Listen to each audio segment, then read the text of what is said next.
Hello and welcome to Golden Geography. Today we're going to be looking at a case study for the Powers and Borders unit for OCR A-Level Geography. We're going to be focusing on South Sudan. We're going to be thinking a little bit about its history and some of the contemporary challenges that it faces today.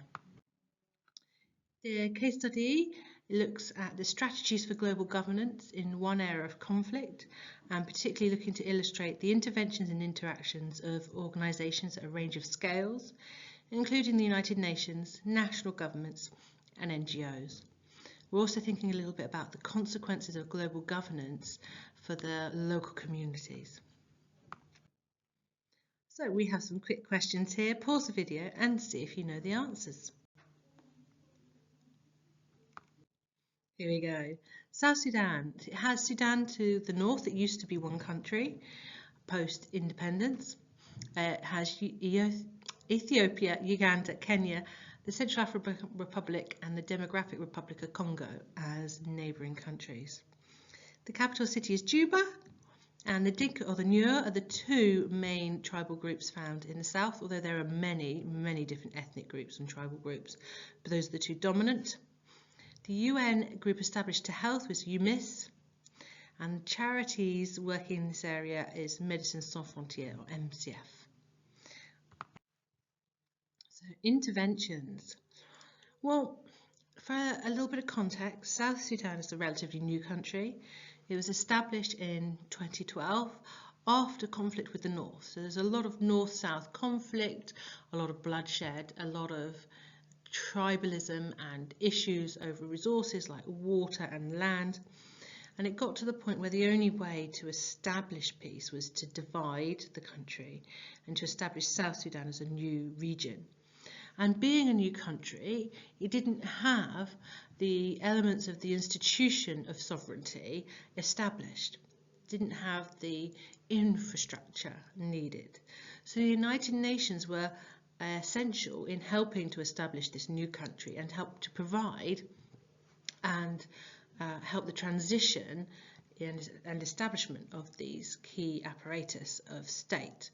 So the United Nations peacekeeping mission UNMISS was set up initially to help support the state and the development of state apparatus like policing and the legal structure, but also once those are in place, then providing things like education and healthcare. The focus was on consolidating peace in this new country, securing its borders, providing good governance or enabling good governance. It was key in implementing the ceasing of hostilities and the agreement associated with that, and in the deliverance of peace and a stable environment, then humanitarian aid through NGOs and charitable organisations like UNICEF, who were working to reduce the birth rate and child marriage, the WHO, which was tackling cholera, that's the World Health Organization, and UNHCR, which is looking at human rights to protect refugees and internally displaced persons. The South Sudan government were working with United Nations. They were trying to address some of those human rights violations, particularly in areas called Unity and the Upper Nile provinces. The Intergovernmental Authority on the Development of Eastern Africa, they were looking at trying to help South Sudan with mediation within the different regions within South Sudan, but also with North Sudan.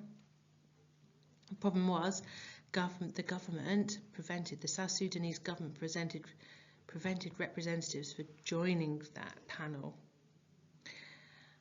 And then South Sudan itself the government has tried to sign treaties against torture, on human rights and people's rights, on the elimination of discrimination against women, on the rights of children. Many of those have been ratified, but it's very difficult to implement, particularly in a new state. So South Sudanese government has been trying to do things and working along other countries and other governments, but there have been challenges. And then the NGOs, non-governmental organisations such as Médecins Sans Frontières, where there has been security provided by the United Nations, have gone in to help the South Sudanese.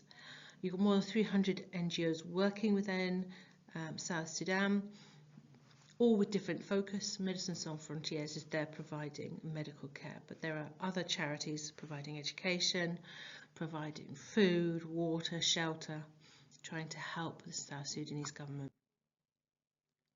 What does that mean for the people who live there? Well, those aid agencies are coordinating their work, they're trying to provide for the needs of the local people, which is good, but there are challenges based on the geography. So particularly areas that are affected by wet seasons are difficult to travel to during those periods because the roads are impassable. There has been some training on the production of livestock or fishing or using new techniques to try and make things more sustainable for communities. Children have been given treatment for acute malnutrition and childhood illnesses. There has been protection provided, civilian protection provided and established for internally displaced peoples. And the WHO, World Health Organization, has helped set up centres to treat places and issues like cholera. But parts of South Sudan, particularly Unity and the Upper Nile region, the access is just so difficult, particularly during that wet season, that even though these local communities are receiving help and aid, the availability of it in some parts of Sudan is limited, and there is that seasonality to it. So you may be able to access those areas during the dry season, but in wet season, they're out of bounds. So it has been good, it has been beneficial, but very much limited to areas that these aid agencies can access with some seasonality, and unfortunately promoting some over-reliance on their provision rather than provision from the Sudanese government.